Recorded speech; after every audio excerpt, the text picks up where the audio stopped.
স্থিত বাগানবাড়ি উনি কুলদীপ বাহাদুর, উনি আমাদের দলীয় সমর্থক।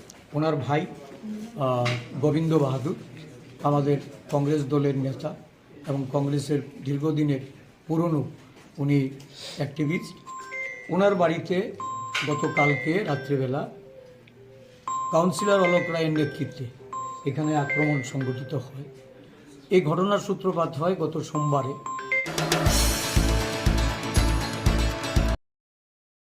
ওনার ছোট ছেলেকে রাস্তায় মারধর করার পরিপ্রেক্ষিতে উনি মামলা করেন এডিনগর থানায়। এডিনগর থানায় মামলা হওয়ার পরিপ্রেক্ষিতে এই মামলা তুলে নেওয়ার জন্য অলোকবাবুর নেতৃত্বে কিছু লোক এসে গতকালকে দুপুরে চাপ সৃষ্টি করে উনি মাথা নত করেননি, উনি মামলা প্রত্যাহার করেননি।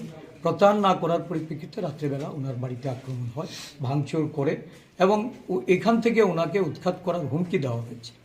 আজকে আমরা ওয়েস্ট ত্রিপুরার এসপি সাহেবের কাছে গেছিলাম ওনাদের নিয়ে, ওনাদের নিরাপত্তার জন্য এবং যারা এই ঘটনার সঙ্গে যুক্ত, সে যত শক্তিশালী মানুষই হোক, তার বিরুদ্ধে ব্যবস্থা গ্রহণ করার জন্য।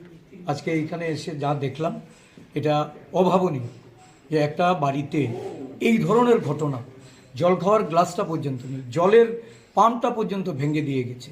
এটা কি নারকীয়তা চলছে, কী এই ধরনের এখানে অ্যাডমিনিস্ট্রেশন।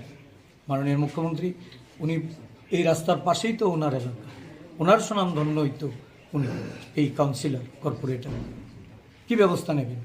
আমরা পুলিশকে বলেছি ওদের নিরাপত্তা প্রদান করতে এবং যারা এই ঘটনার সঙ্গে যুক্ত তাদের বিরুদ্ধে ব্যবস্থা গ্রহণ করার জন্য।